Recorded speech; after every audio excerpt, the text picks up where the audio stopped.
están? Ay, perdón, Pepe, se me fue la llamada. Nos vemos mañana. Bye. Buenas tardes, ¿cómo están en conversando con Orfe? Estamos esperando a nuestro gran invitado. A ver si ya lo tenemos ahí a Ya, Maestro. Carlitos, acá estamos. Ay, acá estamos, perfecto. Híjole, yo no sé ni cómo presentarte. Todas las credenciales, todos, contador, abogado, socio fundador de Natera, gran amigo, gran persona, catedrático, escritor, con ese carisma, ese liderazgo que tienes en el ámbito tributario, no solo de nuestro país, pero la verdad es que no quisiera, porque se puede prestar a malos entendidos, tanta flor, No pero es des, la verdad, es no la des verdad, lugar a sospechas, mi querido Carlitos, no des lugar a es la sospechas. verdad. Tener aquí al maestro Natera es un privilegio para nosotros en este ya cierre de 2023. Y con este tema. A ver, mi querido maestro, platícanos de esto porque yo voy a sacar mi pluma y voy a empezar a tomar clase porque ¿qué ha pasado con este tema del IVA? Y danos como a lo mejor un antecedente de dónde estamos, ¿sí? Y hacia dónde vamos, qué sigue, qué retos, qué desafíos o qué análisis has hecho respecto de este tema en materia del impuesto al valor agregado. Bienvenido, el maestro Cristian Ater está con nosotros en Conversando con Orfe, así que es un programazo, es un gran invitado y es uno de los mejores fiscalistas que cuenta nuestro país. Así que vamos a aprovecharlo y vamos a escucharlo. Bienvenido, querido amigo maestro. Así que es toda tu comunidad está aquí contigo. Gracias, platícanos, hacemos músculo, órale. Muchísimas gracias, mi querido Carlitos, gracias por la invitación, gracias por la oportunidad de platicar de un tema que está muy de moda, este, este tema de los efectos del IVA en unas operaciones, concretamente en unas enajenaciones que realizan residentes en el extranjero, eh, sin establecimiento permanente en el país, pero que las mercancías materialmente están en territorio nacional dentro de algún programa IMEX. Entonces están en posesión de una maquiladora materialmente en México y se venden desde el extranjero y se tienen que tramitar unos pedimentos ahí virtuales. Un tema muy interesante y un tema que se puso mucho de moda porque criterios contendientes que se habían emitido por tribunales en el país fueron analizados y resuelta la contradicción por el Pleno Regional. Entonces, esto sucedió hace un poquito más de un mes. Entonces, bueno, pues esto desde luego que puso el tema de gran moda, mi querido Carlitos. Y por si eso no fuera poco, hay un litigio por ahí en la Corte y hubo una modificación a reglas de carácter general en materia de comercio exterior que está entrando en vigor el día de hoy. Entonces, tema de moda y cuestiones calientitas recién salidas del horno, de eso vamos a platicar hoy. Y para hacerlo, si te parece bien, comparto mi pantalla porque preparé unas laminitas que creo que nos pueden hacer más sencillo la dinámica de la presentación. Entonces, nada más déjame encontrar cómo, aquí está, compartir mi pantalla.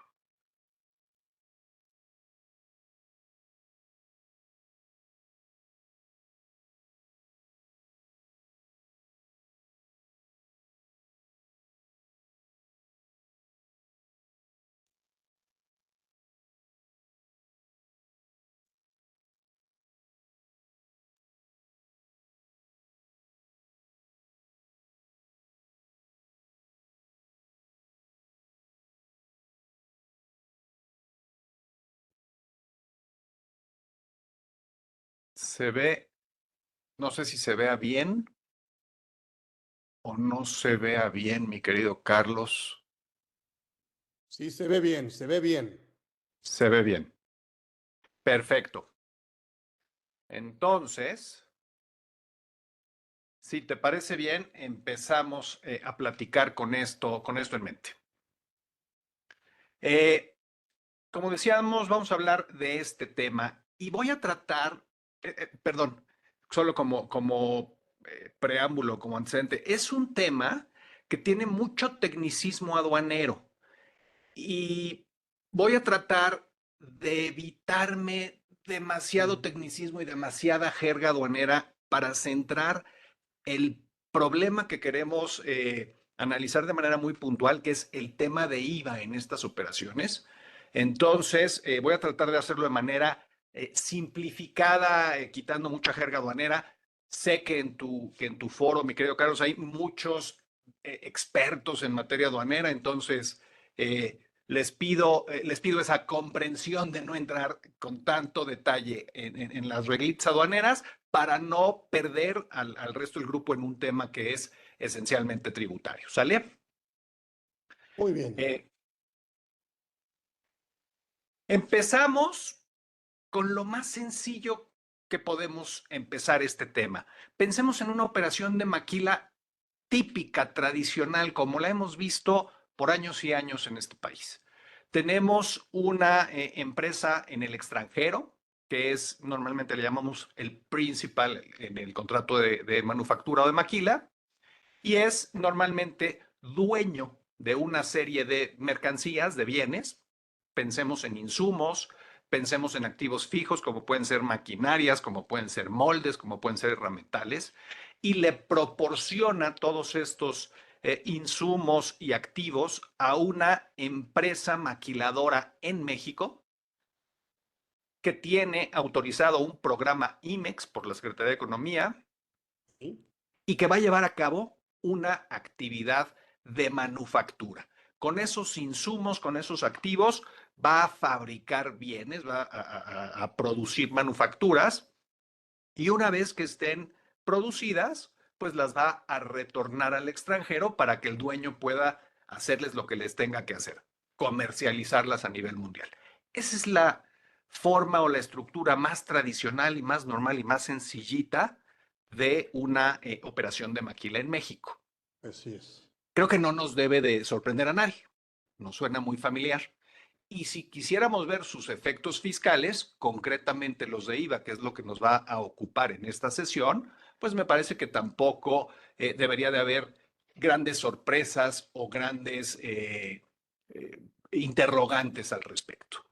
Si vemos la primera parte de la operación, la entrega de esos insumos por parte del dueño a la empresa maquiladora en México, pues la empresa maquiladora los tendrá que, no los está comprando, los está recibiendo para someterlos a este proceso de manufactura y para poderlo hacer en sus instalaciones en México, desde luego que los tendrá que importar.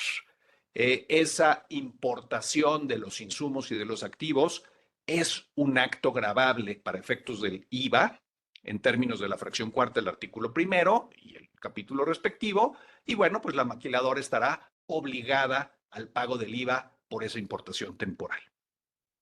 Si esta empresa maquiladora, IMEX, que además logra obtener su certificación para efectos de IVA, entonces se evitará el pago del IVA en esa importación temporal y aplicará el crédito que le otorga este esquema de certificación y con eso no va a haber un desembolso de flujos de efectivo por la importación temporal. La importación temporal también le permite introducir estos insumos y estos activos a México sin el pago de impuestos al comercio exterior, sin el pago del impuesto general de importación. Entonces, en ese sentido, los efectos fiscales están bien sencillitos, ¿no? En esa primera parte. La maquiladora lleva a cabo sus procesos de transformación y de manufactura, produce las mercancías conforme al contrato celebrado y está lista para enviárselas al dueño de las mercancías. Lo único que tiene que hacer, otra vez, no hay una enajenación porque nunca fueron de la maquiladora, siempre fueron del dueño para ser sometidas a estos procesos de transformación en México. Entonces simplemente se las tiene que reenviar, que transferir, que remitir. Y eso lo va a hacer a través de una operación de retorno, una especie particular de exportación de esas mercancías al extranjero. Le llamamos retorno porque es la forma en la que se cierra el régimen de importación definitiva, de importación temporal, perdón, de los insumos y activos fijos que trae la maquiladora. Ese régimen es temporal, como su nombre lo indica, no puede ser prolongado indefinidamente en el tiempo. Tiene que cumplirse, tiene que agotarse y retornarse la mercancía dentro de los plazos que establece el decreto IMEX, la ley aduanera y las reglas de carácter general. Entonces, conforme a esto, bueno, pues simplemente la maquiladora envía mediante el pedimento de retorno, que insistimos, no es más que un pedimento de una especie de exportación, y la mercancía sale de territorio nacional. Al salir la mercancía, ¿qué sucede? Tenemos la conclusión, la culminación del régimen de importación temporal. Con eso se cierra la importación temporal y con eso la maquiladora queda liberada de sus obligaciones en relación con esas mercancías importadas temporalmente. ¿De acuerdo? Y desde luego que pues al ser una entrega de mercancías sin enajenación de por medio, pues no estamos ante otro acto relevante para efectos del IVA con motivo de ese pedimento de exportación. Ahí se acabó la historia. Me parece que hasta aquí no deberíamos de tener mayores sorpresas, pero tú dime si te sorprendiste, mi querido Carlitos. Sí, sí, sí. Nada de eso. Hasta aquí es una operación normal de librito. Normal de librito de maquiladora. ¿Sale? Correcto. De repente, los productos que esta maquiladora fabrica para el dueño en el extranjero empiezan a ser apetecibles para el mercado mexicano. Y de repente se aparece por ahí otra empresa en México, a la que vamos a llamar comercializadora, y dice, yo quiero vender esos productos en México, aquí en territorio nacional. ¿Qué tengo que hacer? Pues lo más natural, lo más sencillo es tomar un avión, ir a ver al dueño de las mercancías y establecer un contrato para comprarlas o para distribuirlas aquí en México. Y eso implicará el comprarle las mercancías, ¿de acuerdo? Y después, para poderlas tener en México disponibles para su entrega a los clientes aquí en México, pues tendrá que importar esas mercancías. Si esta comercializadora compra las mercancías estando físicamente en el extranjero, esa operación, esa venta, no se considera realizada en México y no estaría sujeto al IVA por esa venta. ¿De acuerdo? El acto gravable es una enajenación, pero no estaría sujeta al pago del IVA porque no se considera realizada en territorio nacional. Cuando la comercializadora importe las mercancías, ahí sí Sí. tendremos un acto gravable para efectos del IVA. Otra vez, artículo primero, fracción cuarta, va a tener que pagar el IVA en la importación de esas mercancías, igual que va a pagar el resto de las contribuciones al comercio exterior, impuesto general de importación, derecho de trámite aduanero, etcétera, etcétera. ¿Sale? Me parece que hasta aquí tampoco debería de haber grandes sorpresas o grandes complicaciones. Simplemente, pues tenemos la consecuencia natural de comprarle una empresa mexicana mercancías a un proveedor extranjero desde el extranjero y posteriormente importarles. Pero cabría hacernos la pregunta de si esta empresa mexicana, esta comercializadora, podría hacer algo distinto. Y en ese sentido, te pasa la consulta, mi querido Carlitos, y te pones ahí a chambear en el despacho y buscas alternativas y te encuentras cuando menos dos esquemas distintos para poder hacer esta operación. Una posibilidad es que la maquiladora que tiene las mercancías en México cambie el régimen aduanero de los insumos que importó y en su caso de los activos. Los cambie de importación temporal a importación definitiva, lo que supone desde luego un pago de impuestos, un pago de contribuciones con motivo de esa importación, que ahora quedaría en régimen definitivo, incluyendo el IVA. La maquiladora sería la que estaría pagando este IVA, este impuesto de importación.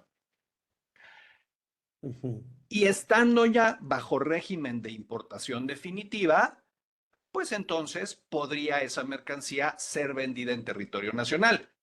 Aunque quien importó definitivamente es la maquiladora, el dueño sigue siendo el extranjero. Entonces, el dueño podría venderle esa mercancía en México a la comercializadora.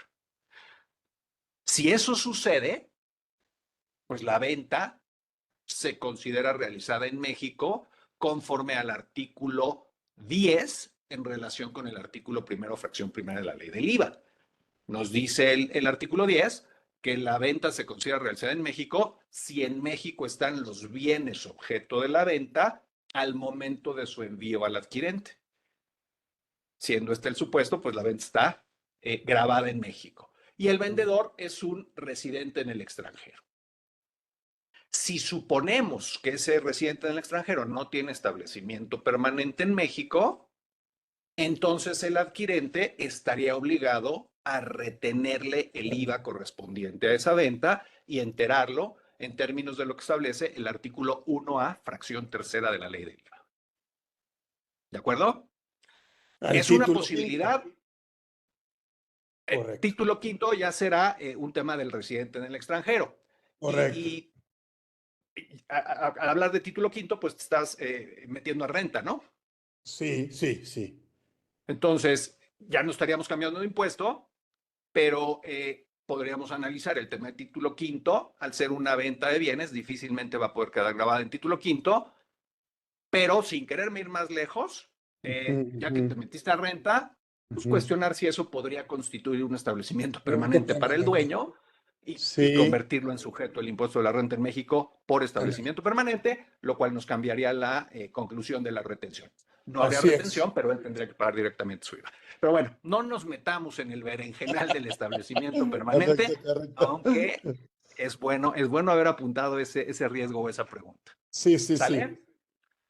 Esa, dijimos, era una de las posibilidades. En esta posibilidad de cambio de régimen y posterior venta, ¿cuántos actos grabados para efectos del IVA surgieron? 2. El cambio de régimen a importación definitiva, que es grabado como una importación, en el cual el sujeto obligado al pago del IVA es la maquiladora, en su calidad de importadora, y el segundo acto es la venta en México que realizó el dueño de las mercancías. ¿De acuerdo? Se pagaron 2 IVAs. Hoy es la misma mercancía. Sí, es exactamente la misma mercancía.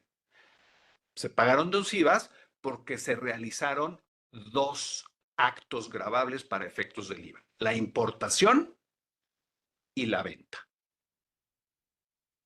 Otra alternativa, perdón, decíamos, es si la maquiladora puede, abusados con esto de puede, tiene que ser una maquiladora, desde luego contar con un programa IMEX y además tener una certificación de operador económico autorizado, un OEA.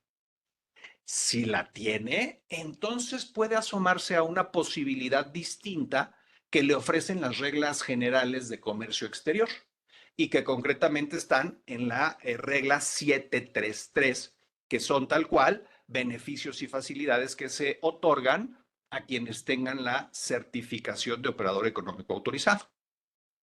Y la fracción 13ª nos establece una posibilidad interesante. ¿Qué es lo que nos dice? La regla 733, fracción 13ª de estas reglas generales de comercio exterior, Y ojo, porque en la lámina ya le subrayé con amarillo, texto en vigor hasta el día de ayer. De ayer. Acaba de cambiar. Hoy tenemos otras reglas, ya platicaremos de ellas. ¿Ok?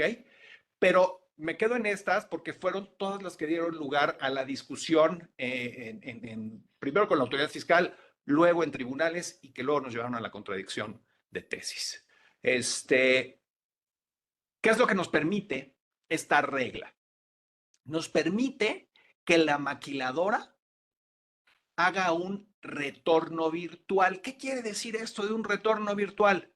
En vez de que tenga que mandar físicamente, materialmente las mercancías al extranjero para venderlas y después importarlas, la regla dice, a ver, maquiladora OEA, te voy a dar un beneficio. Sin sacar las mercancías del país y sin presentar las mercancías físicamente en la aduana, tramita junto con quien va a recibir las mercancías, y ojo porque es bien importante lo que dije, quien va a recibir. Aquí la regla le permite transferir la mercancía, utiliza esa palabra, transferir la mercancía, no dice enajenar, ¿ok? Es te entrego la mercancía. ¿Bajo qué título? No lo sé, yo solo te la entrego. Te la entrego a ti, receptor. Siempre y cuando tu receptor de las mercancías presentes un pedimento de importación definitiva por esas mercancías, pagues los impuestos de importación, incluyendo el IVA, y me pases los datos de tu pedimento de importación para que yo, maquiladora con este beneficio, pueda presentar un pedimento de retorno, pedimento virtual, por eso se utiliza esta clave especial que es la B5, y considere yo que ya regresé las mercancías al extranjero. Hacemos de cuenta, Hacemos de cuenta, cuenta ya que se fueron al sucedió extranjero. y la diferencia es que puedo yo recibir sin adquirir. Claro, y es una excelente pregunta. Es una excelente pregunta. ¿Podría pasar esto? Sí. No O me sea, yo obliga a que recibo, haya pero no adquiero. tal cual. La regla no te obliga a adquirir, pero al mismo tiempo, la regla dice, si adquiriste, no se te olviden ciertas cositas. Ok, ¿Sale? ok. Pero esa pregunta que acabas de hacer, Carlos, es fundamental en todo esto. Se vale usarla sin que haya una enajenación de por medio. Eso. Ujú, ujú. ¿Qué más dice la regla? Oye, si adquiriste, es porque tu comercializadora que recibiste y que tramitaste el pedimento de importación definitiva, le compraste esa mercancía a alguien. ¿A quién? Pues a su dueño, la empresa extranjera. Y entonces dice, la regla vigente hasta el día de ayer, decía, como las mercancías están materialmente en territorio nacional, esa venta se considera grabada para efectos del IVA. Y como me las vendió un residente del extranjero, sin establecimiento permanente, le dice al adquirente, aquí hubo adquisición, Carlos. Vuelve a regresar tu pregunta, ¿sale? Le dice al adquirente, no se te olvide que hay una retención en términos de la fracción tercera del 1A de la ley del IVA, retén y paga. Sí. ¿De acuerdo? Entonces, eh, esa sería la consecuencia. ¿De acuerdo? Ujú. Eh, ¿Cuántos actos grabados para efectos de IVA surgieron en esta alternativa? Una importación definitiva y una venta en territorio nacional. Dos actos grabados, dos IVAs. ¿De acuerdo? Para que no nada más me creas, yo sé que desconfías de mí frecuentemente, mi querido Carlitos, entonces ahí te pongo el texto de la regla que estuvo vigente hasta el día de ayer en estas aclaraciones puntuales. Nos decía en uno de sus párrafos, para efectos de la presente regla, la empresa residente en territorio nacional que reciba las mercancías deberá efectuar la retención del IVA al residente en el extranjero de conformidad con lo señalado en el 1 a fracción tercera de la ley del IVA, toda vez que la enajenación de la mercancía se realiza en territorio nacional en términos de lo establecido en el artículo 10 de la ley. Se lo recordaba, ¿de acuerdo? Y otro punto que decía textualmente la regla es las operaciones virtuales, esos pedimentos B5, que por una parte son el retorno de la maquiladora y la importación definitiva de la receptora, las operaciones virtuales que se realizan conforme a esta regla son para el efecto de que la mercancía importada temporalmente se considere retornada al extranjero sin salir físicamente del país. Ese párrafo iba inmediatamente después del párrafo que leímos previamente.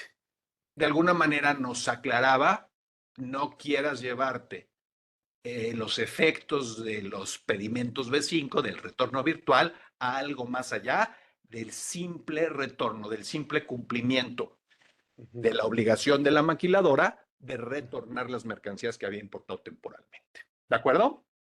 De acuerdo, muy bien. Bien. ¿Te gustó la regla o no te gustó la regla, Carlos? Oye, te voy a contestar como siempre, pues es la que hay. Es la que hay, exacto. Sin embargo, y al final del día te da una ventaja. ¿Cuál es la ventaja? Ahorrarnos la salida de las mercancías, la salida física. Hacemos de cuenta como que salió. Hacemos de cuenta como que salió. Y el texto del párrafo ese que leíamos en segundo lugar decía, hacemos de cuenta como que salió para efectos de que la maquiladora no tenga bronca y considere cumplida su obligación de retorno de las importaciones temporales. ¿De acuerdo? Sin Si no, sería embargo, costosísimo, ¿no? Sería costosísimo. claro, y sería costosísimo, metiéndole un costo de logística en Claro. donde el Estado mexicano como regulador, como autoridad aduanera y como autoridad fiscal, tampoco obtiene ningún beneficio. Los únicos que ganan son las empresas logísticas. Así es. ¿De acuerdo? Entonces, bajo esa idea se da la facilidad a la maquiladora OEA. Sin embargo, algunos contribuyentes, al leer la regla 733, fracción 13ª, insisto, texto vigente hasta el día de ayer, consideraron que la redacción estaba medio mala onda, que querían un poquito más de beneficio y que no debería de pagarse un IVA por esa venta y que tampoco tenía que retenerse el IVA que no debía pagarse por esa venta. Básicamente quienes lo hicieron argumentaban que por virtud de ese retorno virtual, ese hacemos de cuenta que, pues vamos a meter el hagamos de cuenta que la venta sucedió mientras estábamos haciendo de cuenta que se había salido la mercancía. Entonces decían, oye, el Sí, sí. alcance de la ficción me debería de proteger la venta y entonces entenderé yo que la venta se realizó estando siendo de cuenta la mercancía en el extranjero y entonces hagamos de cuenta que no hay IVA, Ay, Dios mío. ¿no? Sí, sí, sí. Y si no hay IVA en la venta, pues no puede haber retención, Claro, ¿no? claro. Y con eso, Es no, ficticio el IVA. exacto, hagamos de cuenta, casi casi dicen, hagamos de cuenta que ya te lo pagué, ¿no? Exacto. Entonces, este era el enfoque bajo el cual algunos contribuyentes dijeron, oye, el retorno virtual también podría comprender el acto de enajenación o considerar que la enajenación, la venta se dio mientras estaban en el extranjero fictamente las mercancías. Y entonces no retuvieron, no pagaron ese IVA y les cayó Hacienda, les cayó el SAT. Los revisó y les dijo, no estoy de acuerdo con tu interpretación. Si es una venta realizada en territorio nacional, la propia regla te lo recordaba y no me enteraste, entonces considero que hay una omisión en IVA que debiste retener y enterar. Y me debes el IVA. Liquidó, y los contribuyentes que estaban interpretando la regla de esta manera, pues desde luego interpusieron medios de defensa, se fueron a juicios. ¿Sale? Estos juicios dieron lugar a criterios encontrados, a criterios contradictorios. Por un lado, el sexto Tribunal Colegiado en Materia Administrativa del Primer Circuito concluyó que conforme a la regla y conforme a la ley aduanera y conforme al decreto de IMEX y conforme a la ley del IVA, si era una enajenación, si era una venta realizada en territorio nacional, y como el vendedor era un residente en el extranjero sin EP y el adquirente una empresa mexicana, sí tenía que retener el IVA. ¿De acuerdo? De acuerdo. Pero otro colegiado, el cuarto en materia administrativa del Primer Circuito, concluyó que no debería de retener el IVA, comprando el argumento que sostenían estos contribuyentes. Es decir, considerando que por virtud del retorno virtual, la venta se podía considerar hecha desde el extranjero, y si era hecha desde el extranjero, pues no habría. Esencialmente esos eran los enfoques. Podría haber algunas variaciones, ya entraremos a otros detalles un poquito más adelante, pero estos eran los dos enfoques de criterios contendientes. Como comentario nada más, por si tienen la curiosidad o la inquietud académica de ir a buscar estos precedentes, que están ahí identificados los números de las revisiones, van a encontrar que no habla de la regla 733. Esa es la regla, el numeral actual de las reglas de comercio exterior. En aquellos años que dieron lugar a los criterios que se contraponen, estábamos hablando de las reglas vigentes en los años 2012, 13, 14 y 15. En esas reglas el numeral era el 389. Entonces, distinto número, exactamente el mismo contenido, el texto que estuvo vigente hasta el día de ayer. ¿Sale? Y analizando estas resoluciones contradictorias de estos dos colegiados que acabamos de mencionar, el Pleno Regional en materia administrativa de la región Centro-Norte considera que sí hay una contradicción de criterios y por lo tanto pues, asume la competencia de resolverla, y viene el criterio que define, ¿no? para resolver la contradicción. Interesante, sí. ¿Qué dice el Pleno? El Pleno dice que debe entenderse que por virtud de la ficción jurídica del retorno virtual, las mercancías jurídicamente no se consideran en territorio nacional al momento de la enajenación. Hacemos de cuenta que la venta se hizo cuando hacíamos de cuenta que la mercancía se había salido. Eso es lo que dijo, en pocas palabras, el Pleno Regional. ¿Sale? Y al hacerse la venta fuera de México, pues concluye que la venta no, bajo esta ficción jurídica, se hizo fuera de México, no hay IVA, y si no hay IVA, pues no puede haber retención. Así es. ¿De acuerdo? Y todavía remata diciendo, por si acaso se pudiese considerar que aplica el IVA y que aplica la retención, habría una excepción a la obligación de retener. En la lámina hablo del segundo párrafo del artículo 1A de la ley del IVA, porque es el texto vigente. La sentencia habla del quinto párrafo. ¿Por qué? Pues porque creo que contaron mal, pero no dejan lugar a duda de qué texto del 1A están interpretando. Ya entraremos un poquito más adelante en este último punto de la excepción a la retención. ¿Sale? Este es el criterio que hoy tenemos establecido por virtud de la contradicción de tesis, por la sentencia, por el fallo del Pleno Regional. ¿Qué crees que pasa? Pues que los contribuyentes se ponen felices. Dicen, una a nuestro favor, después de tantas en nuestra contra, una a nuestro favor. Y una de cal. Una de cal por las que van de arena.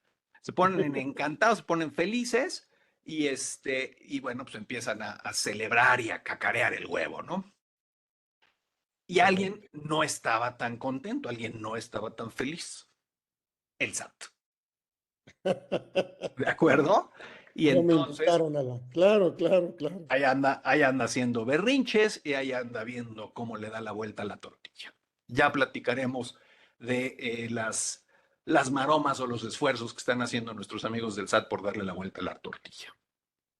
Más allá de que qué padre que fue una de cal, que esta fue a favor de los contribuyentes y pues por simple conciencia gremial siempre da gusto.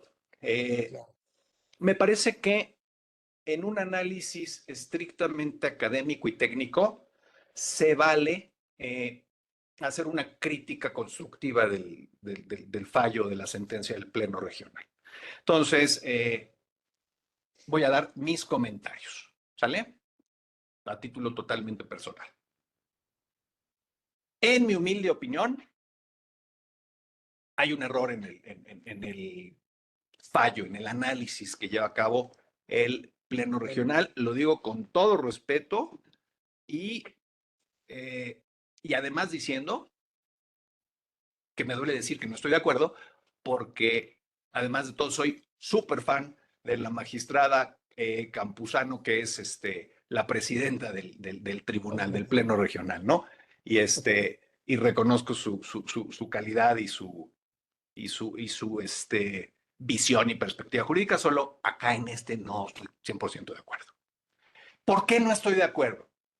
Me parece que hay un error o simplemente, digámoslo de otra manera, no comparto los supuestos esenciales, los supuestos críticos que el Pleno toma en cuenta para definir lo que entiende como el fin esencial de la regla. Y me parece que es bien importante definir correctamente el fin de la regla, porque a partir de entender, de definir ese fin de la regla, vamos a poder definir los alcances de la ficción jurídica que como Ujú, solución ofrece la regla. ¿De ujú. acuerdo? Entonces, me parece que de eso se trata. Toda la discusión es determinar los alcances de la ficción jurídica de ese retorno virtual. Nada más es para facilitarle la vida a la maquiladora OEA, o ese alcance tiene que estirarse para que también quepan otras personas. Esa es la discusión de fondo. Y punto y aparte, el tema de la interpretación de la excepción a la retención del IVA, que también me parece que tiene una lectura con la que no puedo estar de acuerdo. Eh, bien, ¿cuál es el presupuesto crítico en el que se basa el Pleno Regional? Y lo podemos identificar a partir del párrafo 404 de la sentencia.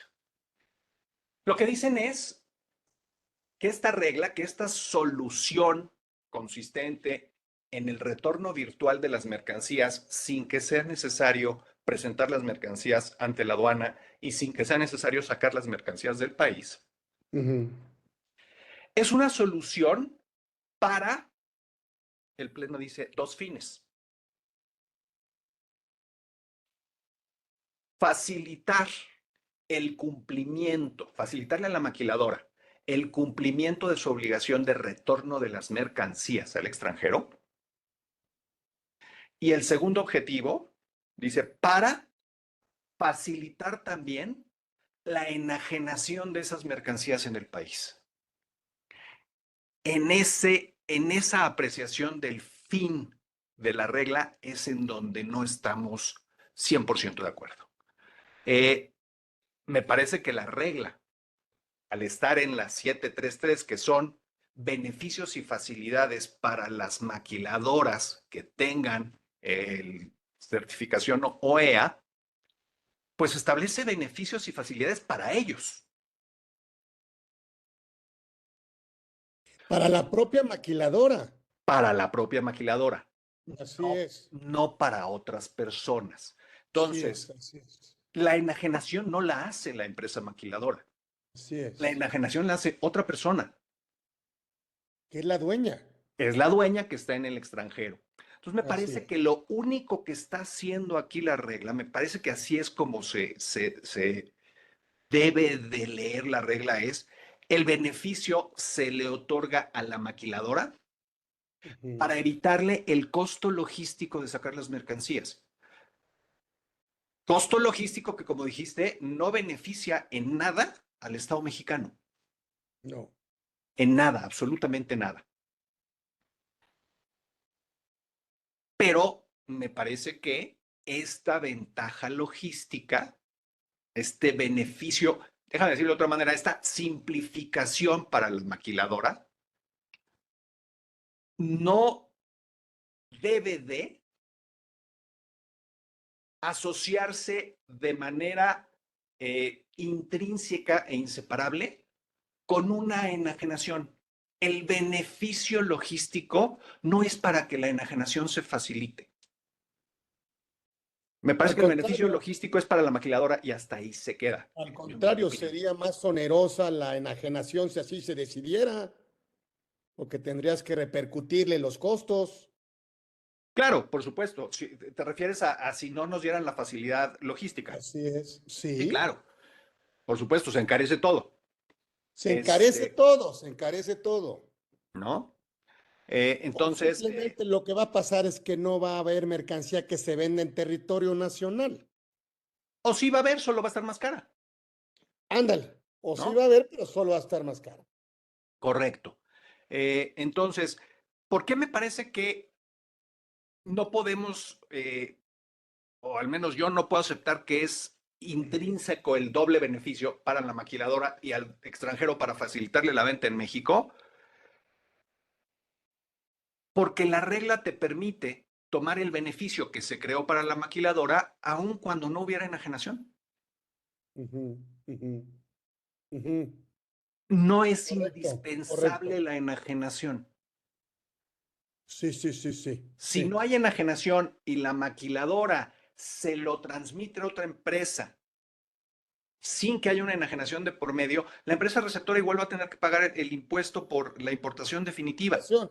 Y Y en la ese aplica. momento la empresa está en México sin ningún problema aduanero, está legalmente importada y se podrá hacer lo que se tenga que hacer con esa mercancía. Y la regla agotó sus efectos, concretó sus beneficios y realizó el propósito. Eso por una parte. Eh, por otra parte, la regla expresamente dice cuál es el alcance del retorno virtual. Es para efectos de que se considere retornado, cumplida la obligación de retorno de las mercancías. Nada más para esos efectos. Por eso es la ficción, claro. Claro, y esa parte de la ficción que mencionas, Carlitos, es una Ujú. ficción creada por la regla. Claro, Si claro. la regla crea la ficción y la propia regla establece los alcances de la ficción y Sí, solo le da los efectos a la maquiladora como un beneficio eso, para ella, coincido. se vale. Oye, me gustaría que hubiera dado más beneficios, claro. Podría darlos, claro. Sería padrísimo. Pero me parece que no es indispensable que los dé. Y en ese sentido, eh, no concuerdo con la lectura del fin, de casar necesariamente el beneficio aduanero, el beneficio logístico del retorno virtual con el facilitar una enajenación. Entonces, me parece que el alcance de la ficción se agota en el beneficio aduanero, en el beneficio logístico, pero bueno, pues es lo que el Pleno ve de otra manera y eh, por eso se resuelve en ese sentido. Me parece que si el beneficio, como está emitida la regla, se lo dan a la maquiladora, sujeto sobre quien opera la norma, ¿por qué queremos extenderlo a un sujeto distinto que es el dueño? Así La es. única forma para justificarlo es esa definición del fin esencial de la regla, ¿no? Que el pleno lo casa con los dos componentes, No facilitar el retorno y desaparecería, facilitar la venta. claro, Perdón. no desaparecería el beneficio, es al margen de la enajenación. Yo creo que así es. Yo creo que son dos actos distintos y el único beneficio se quedaba en el retorno nada más, en la facilidad para la IMEX y no en una facilidad de comercialización de bienes en México para residentes en el extranjero. Creo que no tendría por qué darse. Me parece que en ningún momento de la regla se desprende que haya querido dar un beneficio fiscal adicional al beneficio logístico aduanero, Así es, ¿no? así es. Y Me- de alguna manera quise empezar con alternativas para esto en la presentación diciendo, oye, ¿qué pasa si la maquiladora cambia el régimen? Se puede, la mercancía queda legal y se puede vender en México, pero hay dos IVAs. O sea, sí, las alternativas no te llevan a no generar dos IVAs, salvo sacar la mercancía. Es el único caso en el que no va a haber dos IVAs. Pero no saques la mercancía, pero de ahí a perdonarme un IVA, a darme una ventaja o una eficiencia fiscal adicional, me parece que no es el propósito. Claro, alguien puede decir, y no le va a faltar razón, es que el mismo consumidor de la mercancía está pagando dos IVAs. Uno al presentar el pedimento de importación definitiva y otro al comprar en México, recibir el traslado del dueño extranjero y retenerlo y enterar. así es. Cierto, cierto. Eh, hay, hay un doble IVA sobre un mismo consumo, grabando dos actos diferentes, pero un mismo consumo, y eso es una consecuencia, desde luego, lamentable.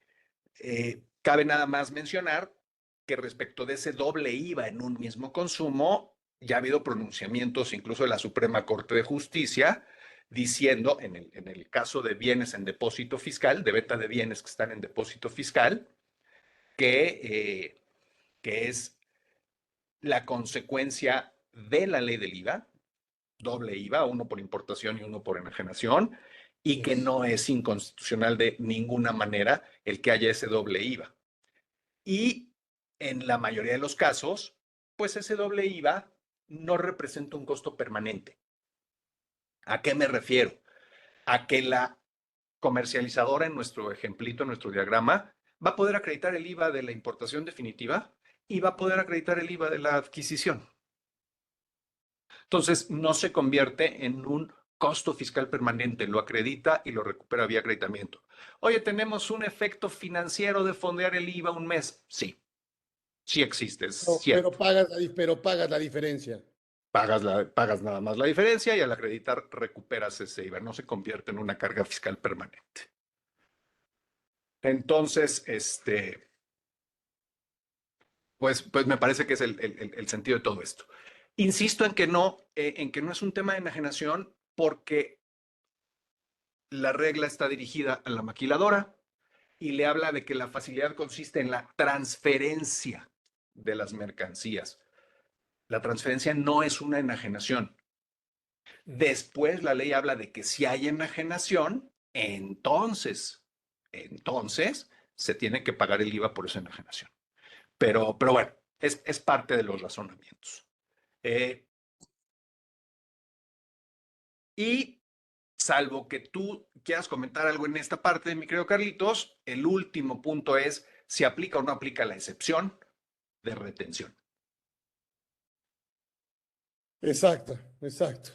Ok, ¿aplica o no aplica la excepción? El artículo 1A de la ley del IVA, como todos ustedes saben, es el que establece la obligación de retener el IVA. Tiene un segundo párrafo que dice, no efectuarán la retención a que se refiere este artículo las personas físicas o morales que estén obligadas al pago del impuesto exclusivamente por la importación de bienes. Ese párrafo viene desde que se creó el 1A, desde que nació la obligación de retención de IVA y Ujú. no ha cambiado en su redacción. Viene desde antes de que hubiera una fracción tercera que obliga al adquirente a retener el IVA cuando compre bienes a residencia en el extranjero sin EP. Correcto. Entonces, no va, este supuesto no va pegado con la retención de este tipo de cosas. Es un supuesto mucho más amplio y mucho más genérico. ¿Cómo, cómo leo este supuesto? Lo leo a partir del primer párrafo del artículo 1A, Carlitos, que es el que establece la obligación. Y está en el recuadrito en amarillo. Nos dice el primer párrafo, están obligados a efectuar la retención del impuesto que se les traslade los contribuyentes. ¿Los contribuyentes de qué? Pues los contribuyentes del IVA. Que se ubiquen en alguno de los siguientes supuestos. Y ya nos da las hipótesis de retención. ¿De acuerdo? Recibir servicios de persona física, rentarle a una persona física, comprarle a un residente en el extranjero sin EP. Todos esos son los supuestos de retención. El segundo párrafo dice, no efectuarán la retención las personas físicas o morales que estén obligadas al pago del impuesto exclusivamente por la importación de bienes.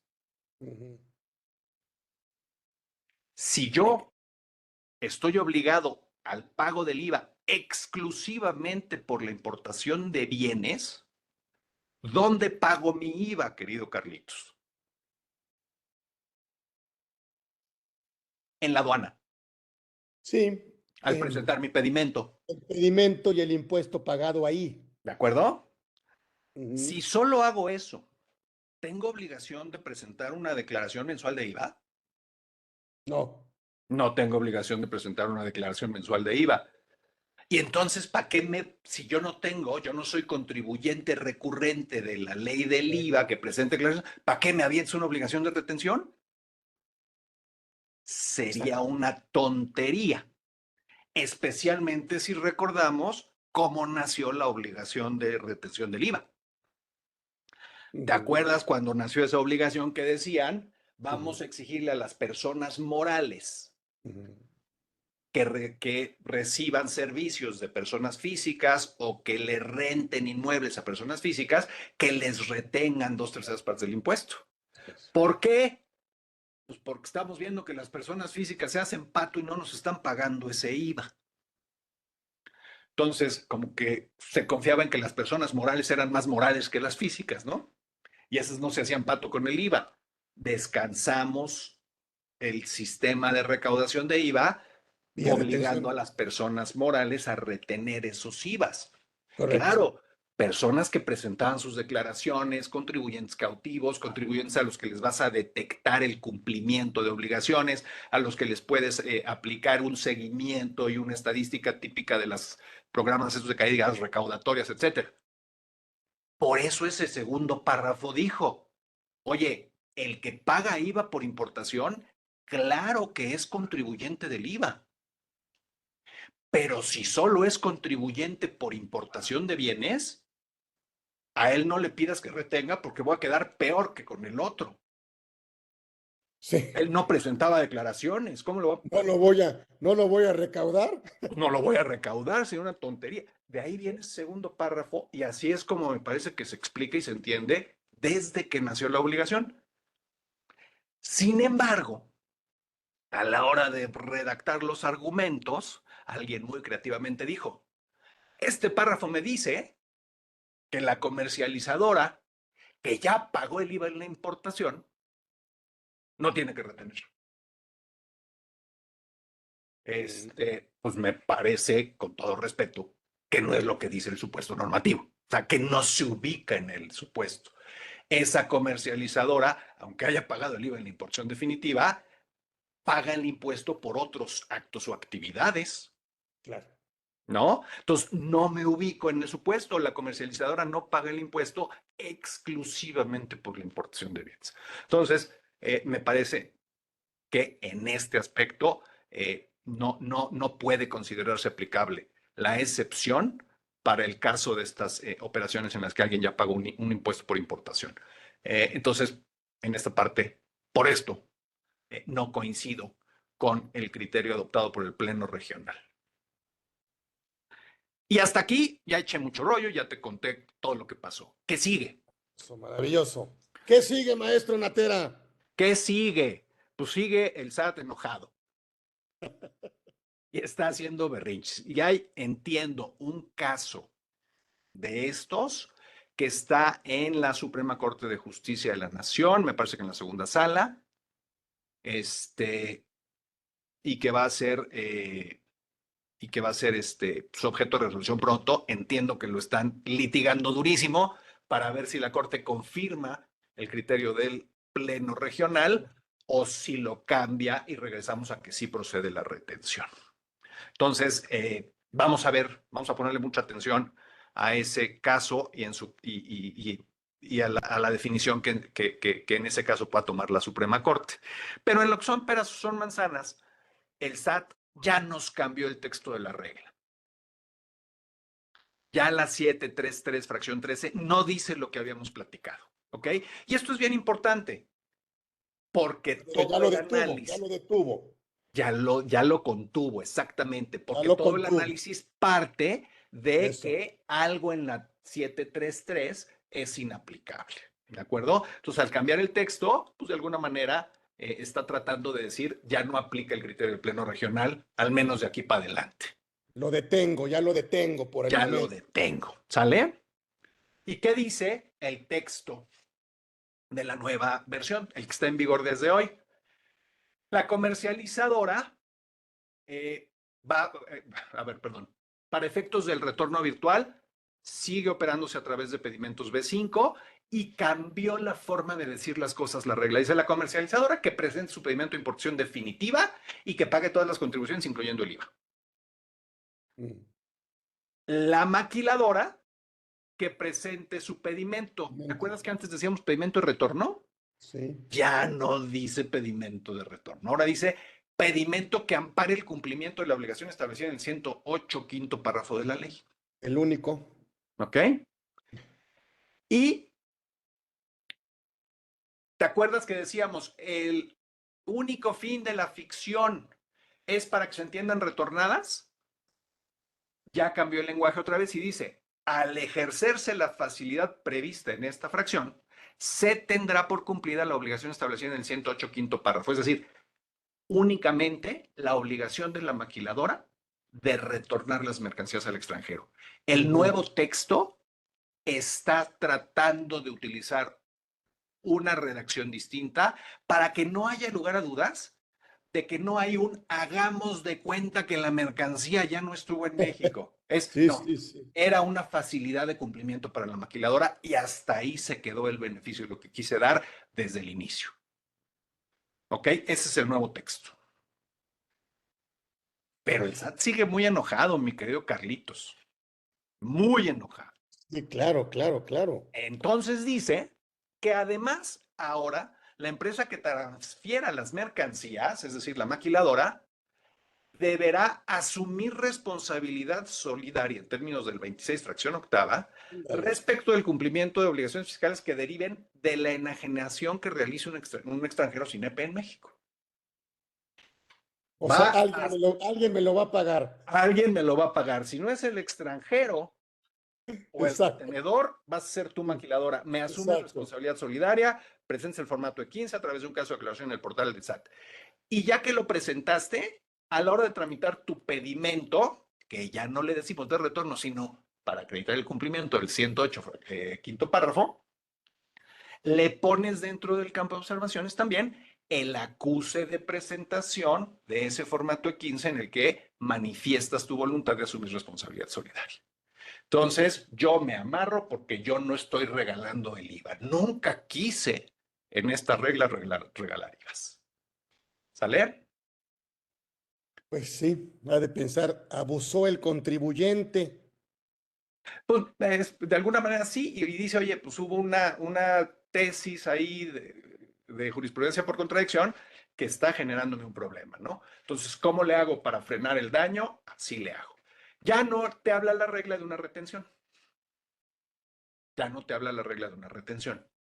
Se queda nada más con este tema de la responsabilidad solidaria. Pero además de este cambio al texto de la regla, eh, salió un nuevo criterio no vinculativo, el 1 de la ley aduanera, de los no vinculativos, y dice, la venta que hace el dueño en estas operaciones con B5 está realizada en México porque aquí está la mercancía. Punto. Entonces, me deben de pagar ese IVA. Comete una práctica fiscal indebida si no me pagan el IVA. La comete el dueño, la comete la maquiladora que no me lo pague y la comete quien los asesore, aconseje, etcétera, etcétera, para no pagarme ese IVA. Entonces, aguas porque al tener este criterio no vinculativo, pues me parece que también hay que no perder de vista los efectos en el dictamen, ¿no? Sí. El auditor los va a tener que informar, que revelar. Entonces hay que tener mucho cuidado. Y aunque no se hace referencia al 1A fracción tercera, a la retención, pues la retención sigue estando en la ley del IVA. El fundamento de la retención no era la regla 733, era el 1A de la ley del IVA. ¿De acuerdo? Entonces me parece que eso sigue. Me parece que podría el criterio evolucionar a aclarar que la retención también es un tema y quien no retenga también podría estar cometiendo una práctica fiscal indebida. Entonces, estas son, y perdón, ya me excedí unos minutos, mi querido Carlitos, pero estas son las reflexiones que quería compartir con ustedes de dónde andamos y de lo que ha venido pasando con esto y mi muy humilde opinión del supuesto crítico que lleva al Pleno Regional a resolver como lo hizo. Excelente, entonces tenemos un parteaguas, porque entonces a esta fecha y de aquí va a correr otra, pues por supuesto otro tema, o sea, el fisco lo va a pelear por todas y no lo va a permitir. Así lo creo, mi querido Carlitos, y entiendo que así lo están litigando con todo lo que pueden en el criterio que está ahorita en la Corte, y pues por lo pronto ya nos movieron el texto de la regla. Entonces, ya lo detuvieron, ya lo acotaron. Exacto, ya aventaron una barrerita ahí de contención. Híjole, qué agasajo, es que el tiempo se va de volada, gracias a los que se quedaron, por supuesto, con nosotros. Híjole, pues sí, porque la gente, bueno, pues sigue ahí, aquí disfrutando al maestro Natera. No me queda más que agradecerte siempre, mi querido Cristian. Pues, ¿cómo quieres que te agradezca? Pues gracias, querido hermano, querido amigo, por haber adornado y por haber estado con nosotros en un conversatorio más de Orfe. Esperemos que nos digas cuándo vienes acá a tu casa, aquí, a conversando el tema que quieras y tú mandas, aquí tú mandas. Yo puestísimo, ya sabes, un placer. Muchísimas gracias y bueno, pues sí nos despedimos, creo que nos vamos a ver ya hasta el próximo año, que tengan una muy bonita Navidad. Hoy tuvimos un gran programazo con el maestro Cristian Natera, por supuesto, uno de los mejores fiscalistas de este país. La verdad es que es un agasajo siempre aprenderle, escucharlo, reconocerle y obviamente agradecerle. Así que gracias. Les agradecemos mucho a todos. Gracias, mi querido maestro Natera. Estuvo aquí con nosotros en Conversando con Orfe, edición 163. Gracias a ustedes, ¿sí? Por seguir con nosotros. Gracias, gracias.